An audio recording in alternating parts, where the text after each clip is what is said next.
I'm Walter Cronkite. Today we take you back to the beginning of the 20th century. An old era is coming to an end. A new era is about to begin. The time, the turn of the century. The place, Europe. Franz Joseph of Austria is its eldest crowned head, his heart set against change. Tsar Nicholas's rule over Russia is absolute, but a fuse is smoldering under him. Bristling Kaiser Wilhelm is out to win for Imperial Germany a place in the sun. Meanwhile, in Britain, a new monarch, Edward VII, gives new drive to an empire on which the sun never sets. Today, these rare films capture the stirrings that change the face of Europe. Our story, Turn of the Century, as the Prudential Insurance Company of America presents the 20th century.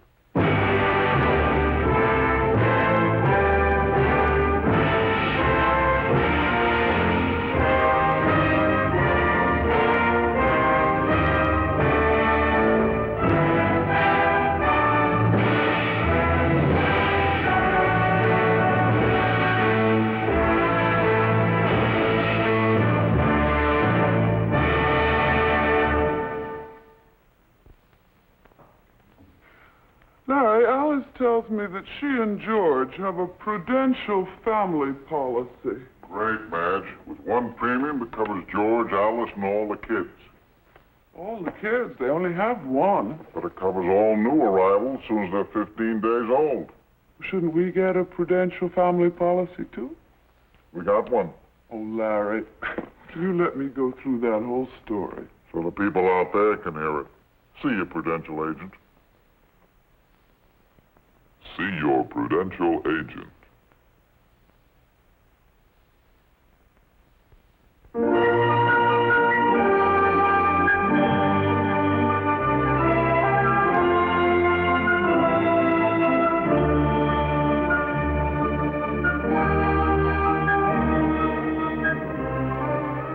Paris hails the new century with the biggest World's Fair ever. Bursting with inventions and mechanical wonders and topped by the world's greatest Ferris wheel. Europe is poised for a surge. It's the start of the age of electricity and speed, elevated trains, the London Underground, the Paris Metro, and at the Paris Fair, there's even a moving sidewalk.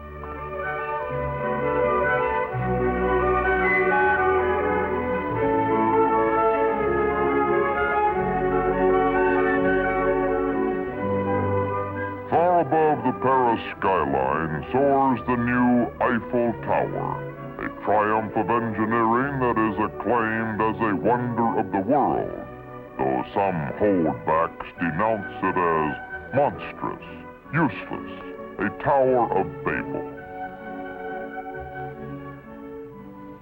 Alexander Eiffel himself, who built it, becomes a hero of the new generation. New heights, new thrills, these arouse the men of the 1900s. Some are daring, some foolhardy.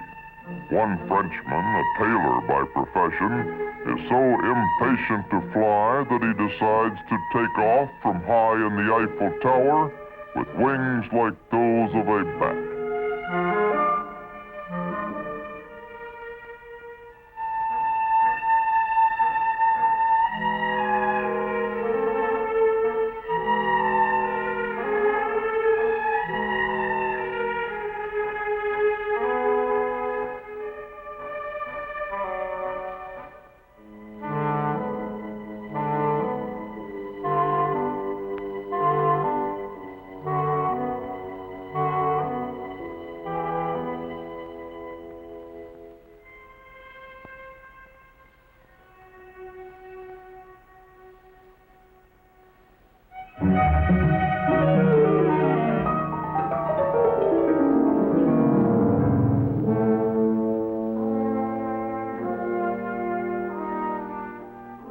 sounder means for the air-minded is the balloon. It's the fashion now to make a Sunday ascent. There are meets, fairs, races for intrepid aeronauts and their ladies.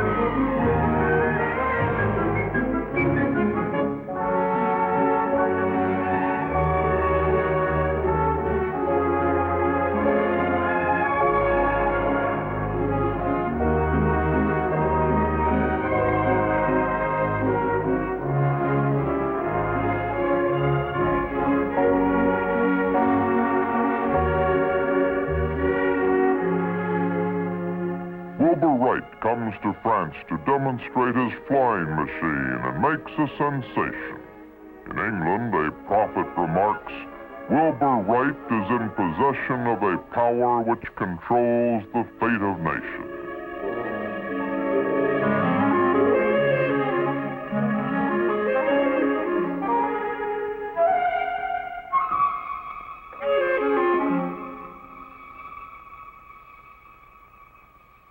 Yet for most people, life still follows its old, unhurried ways.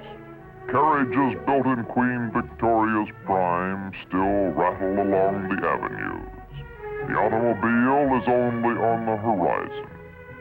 There is time and space. The grand boulevards are stately, but above all, a place for the promenade on foot.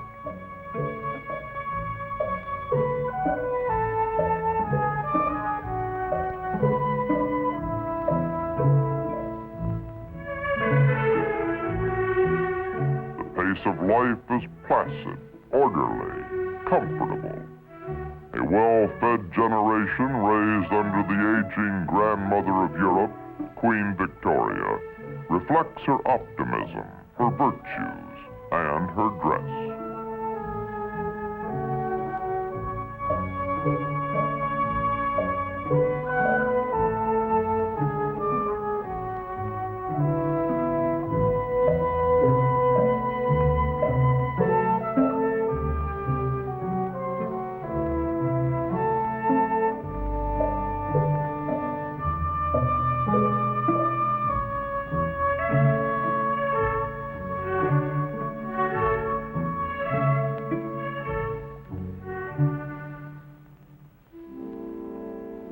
The pleasant life of France has been split by the affair of Captain Alfred Dreyfus, a bitter clash between military and civilian points of view in which all of France takes sides.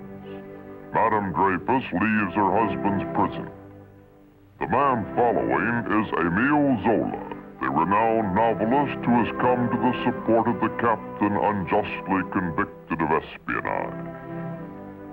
Zola's famous article, I Accuse, rallies millions to the Dreyfus cause in which anti-Semitism is a major issue. It eventually results in the complete vindication of Dreyfus and a decisive victory for the people of France's Third Republic.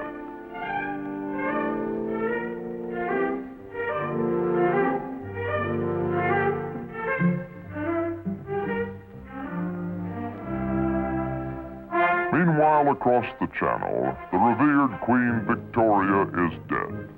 Long live the king and his beautiful consort, Alexandra. The Edwardian era opens, taking its name and style from the robust spirit and expansive proportions of its monarch. Edward VII personifies the good life of the time, the sensual pleasures, food, women, luxury, and comfort.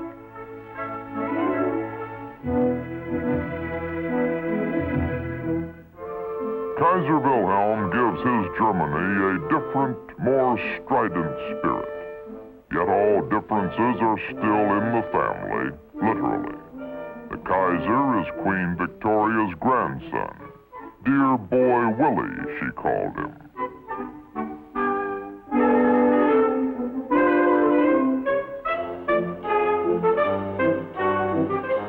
The Kaiser likes to display virile boldness, assumes some of the airs of Roman emperors, feeds bears at the zoo with his withered arm, and talks of his mailed fist. Then there's Tsar Nicholas, Victoria's dear Nicky. Married to Victoria's granddaughter, he is dear Willie's cousin. Although he wears a beard and the resounding title, Autocrat of all the Russias, he is anything but an impressive ruler. Here he's relaxing with still other members of the family, the royalty of Denmark. Blood ties make for pleasant royal life. But Victoria is gone, the grandmother who kept the family together. Franz Joseph of Austria has his own clan, the Habsburgs. Like its ruler, the Austrian Empire is old, encrusted, and there's doubt about its future. The court of Franz Joseph is the grandest and most traditional in Europe.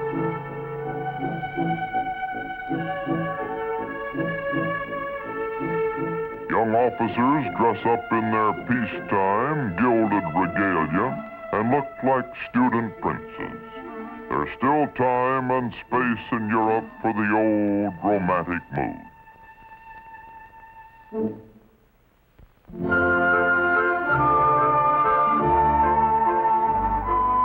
The continent abounds in resorts, spas, casinos, playgrounds of the rich. There's always the hope of breaking the bank at Monte Carlo.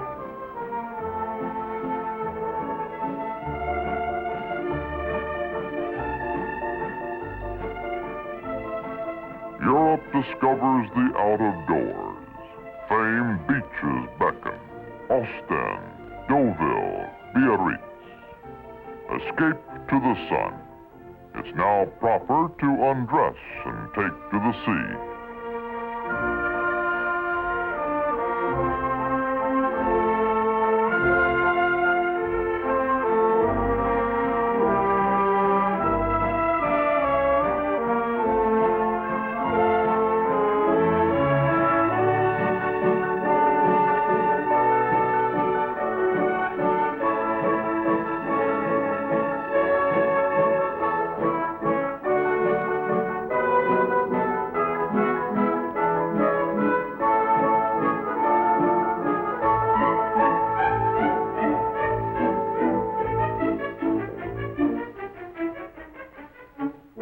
Europe finds a new cause in outdoor sports, exercise, and health.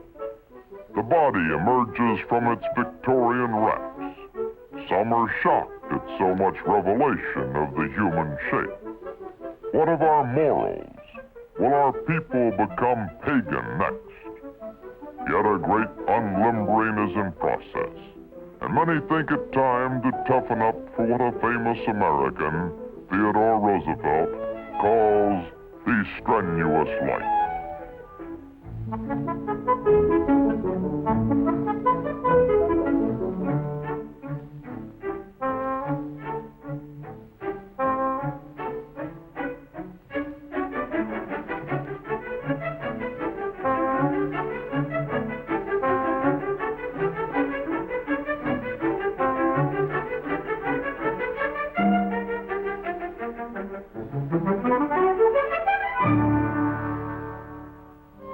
Brothers, the newfound outdoor life isn't unduly strenuous. It's the day of the long country weekend, the scenic tour, the gargantuan picnic.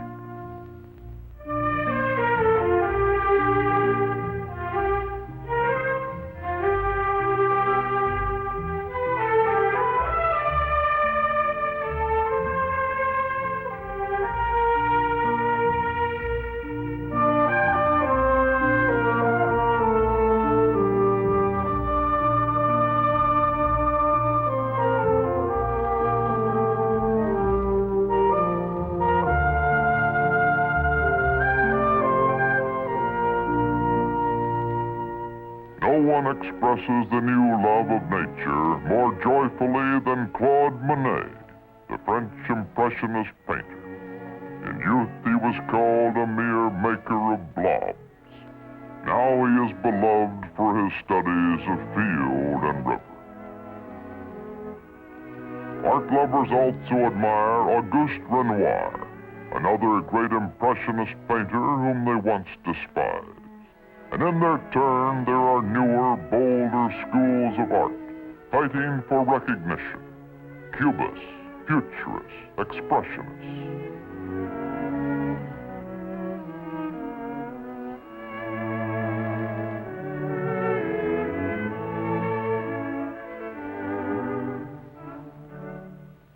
Among France's most illustrious men is the sculptor Rodin, creator of the Thinker.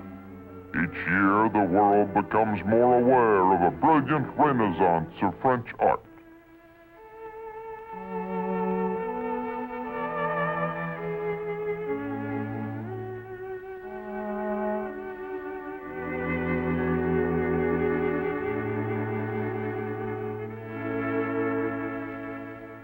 The aging but still splendid actress Sarah Bernhardt.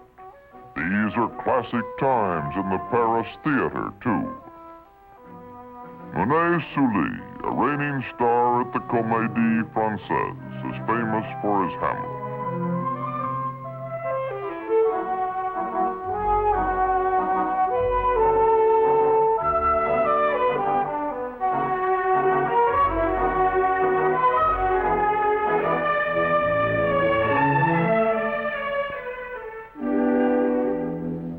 Meanwhile, faraway Russia speaks to the West through the genius of Tolstoy, old by now, yet increasingly honored for his novelist art and his passionate humanity. In Britain, the lively, quizzical spirit of George Bernard Shaw, in his prime as a writer of searching comedy. He calls himself a socialist agitator, but manages to make even his enemies laugh with him. And James M. Barrie, creator of Peter Pan and kindred fables.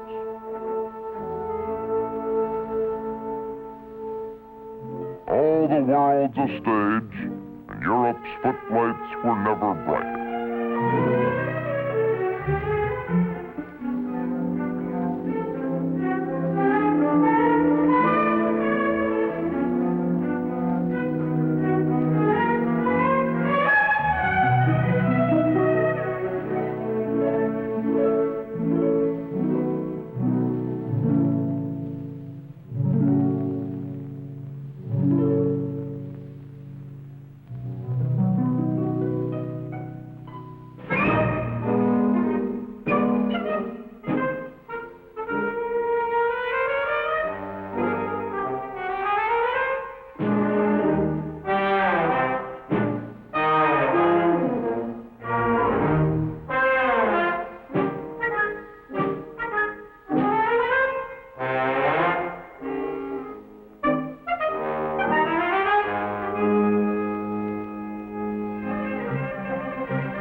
Races at Ascot, London at the season's height, shooting on the Scottish moors in August, German baths in the fall, then the Riviera or Egypt, then country houses, more shooting, then back to London and the races at Ascot again.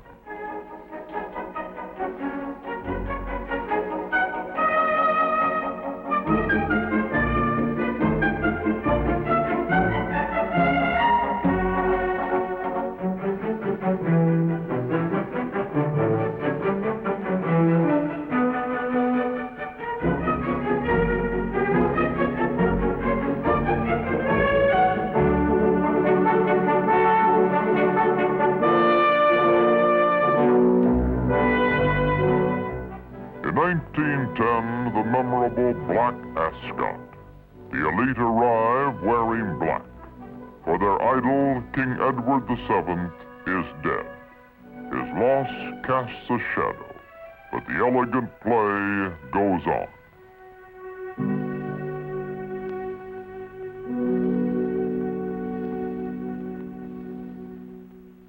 The 20th century will continue after this message from your host, the Prudential Insurance Company of America. From this vantage point, we can see workmen in the process of building the hundreds of new homes that go to make up this one housing development.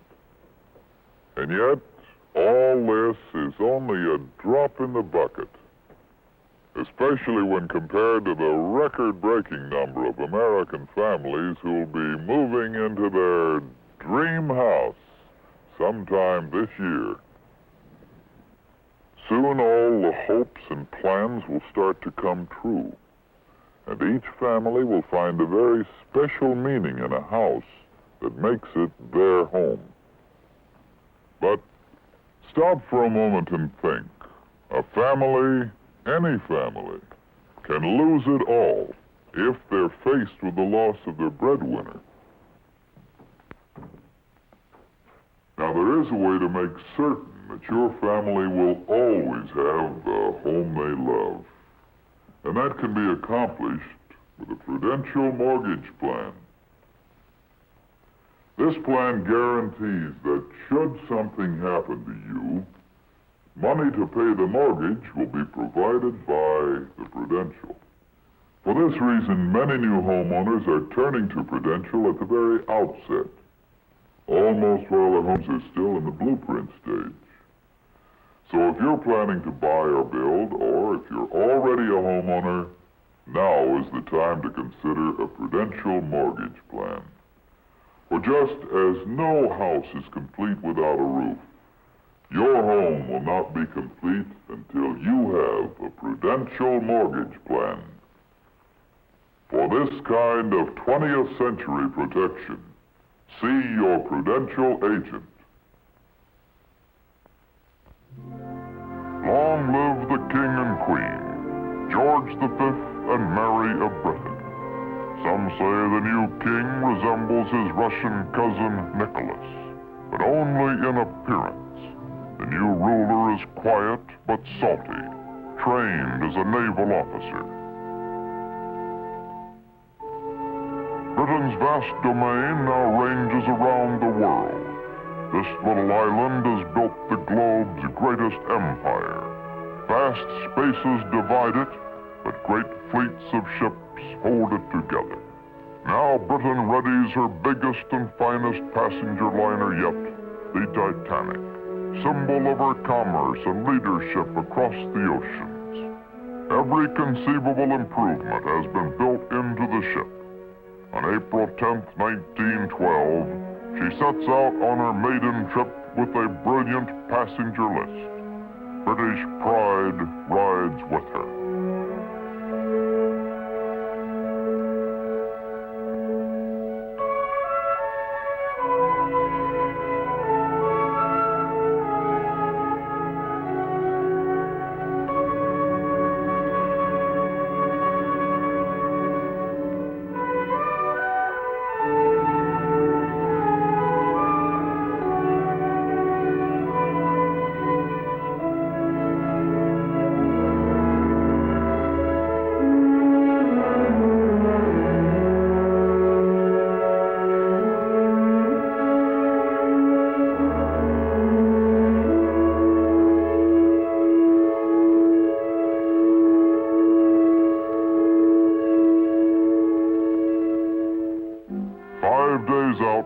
Iceberg sinks the ship called Unsinkable. British confidence is shaken.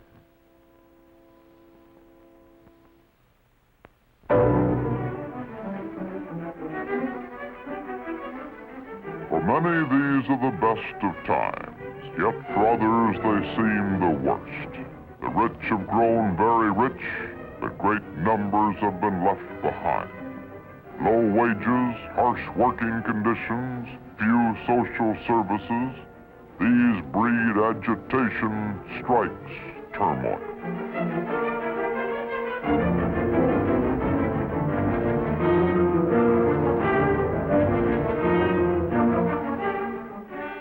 Women also feel left behind. Factory workers are building unions, but nowhere do women yet have the vote. England is flooded with suffragettes marching in hobble skirts to demand their rights. Mrs. Emmeline Pankhurst is their irrepressible leader. The militance of their movement keeps the police busy.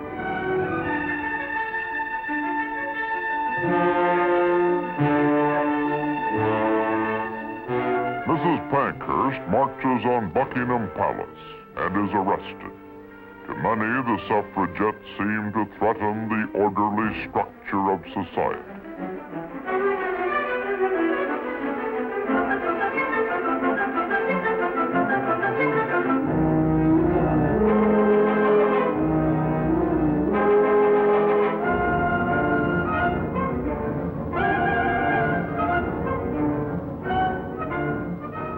By now, London is crowded with buses, motor buses. The automobile age has arrived, and with it the traffic jam. With the exit of the horse and carriage, exit also a leisurely way of life.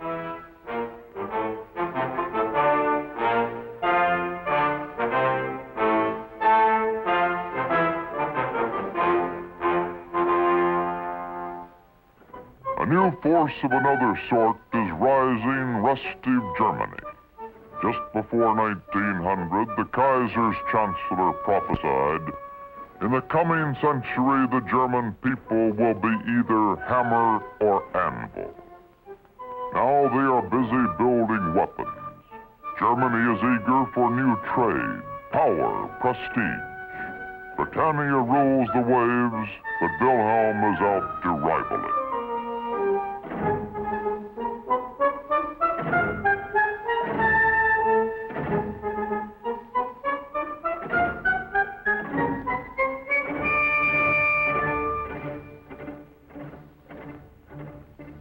Britain retains its lead afloat, but has only a small land army to face Wilhelm's hosts.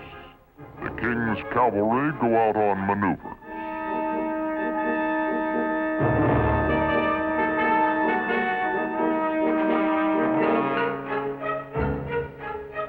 Meanwhile, Russia has its suspicions and ambitions, and the Tsar toughens up his vast army too. Willie and Nicky are not the friends they were.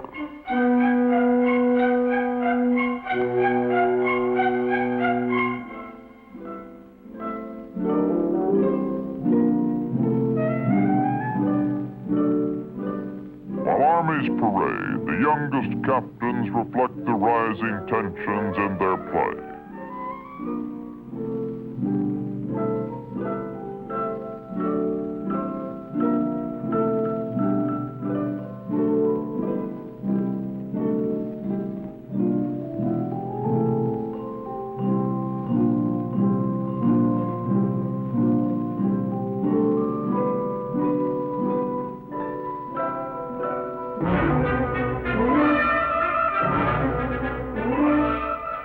The most backward part of Europe becomes the scene of conflict, the Balkans. The great powers stand poised on the sidelines as two local wars break out there within 3 years.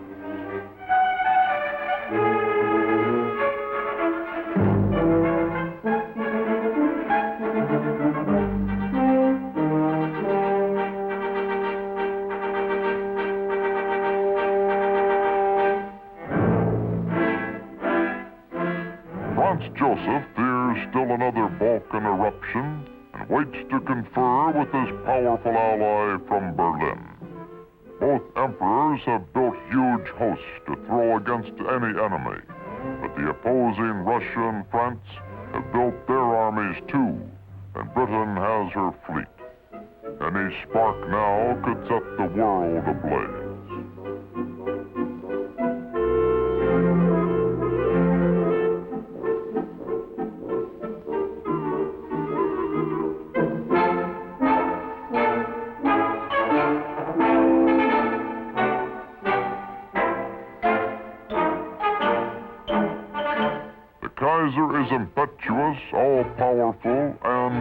certain. One day, the amiable hunting squire, friendly to everyone, and the next the supreme warlord in command of life or death. Wilhelm meets with the heir to the Austrian throne, Archduke Francis Ferdinand, the man whose fate will provide the spark. As an indication of their close ties, they exchange uniforms before their troops.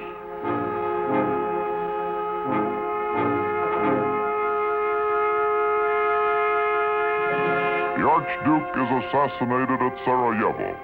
Europe grabs for the news. A Balkan hater of Austrian rule, a Bosnian Serb, has committed the deed. Austria mourns its heir and demands that all Serbia humble itself. It is midsummer 1914. Most of the elite of Europe are away at beaches and summer resorts. When the news reaches them, Serbia seems far away. Maybe the whole thing can be patched up.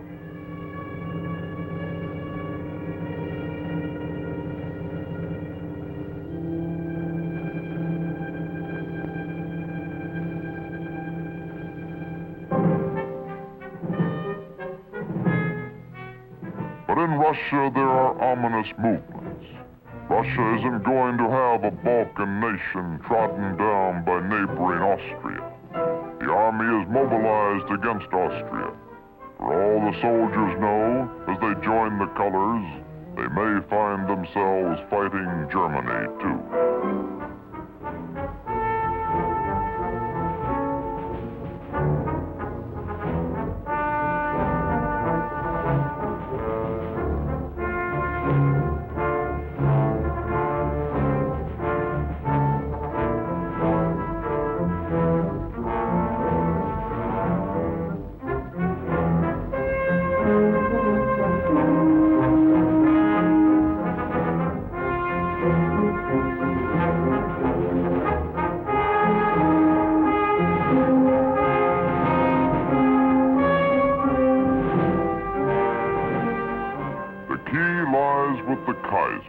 There's still a slim chance for peace, but he is committed to his war machine, and his war machine to war.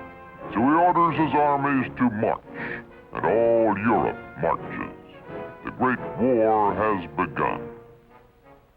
For the children, it is explained on a small, oversimplified scale. The heroes and villains in miniature.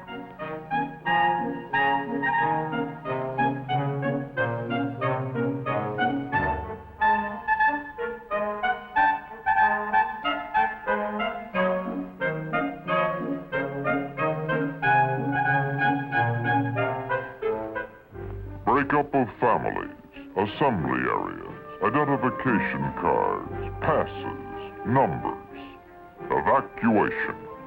The children's games are over. Their world has broken apart.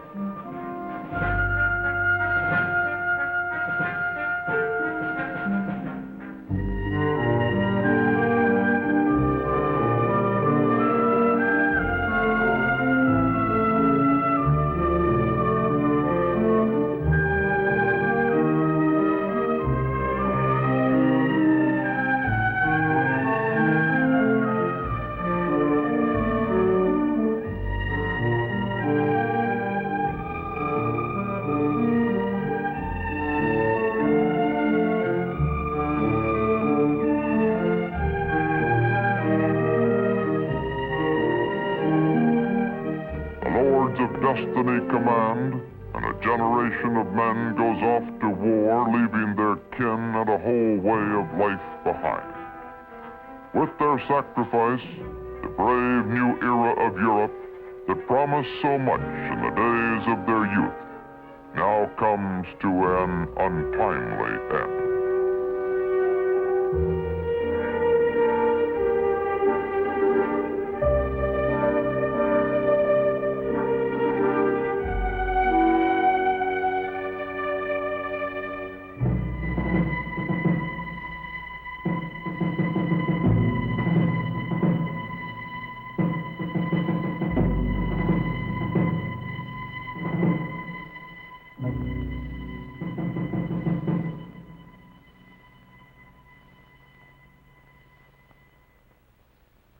story of our next episode in a moment.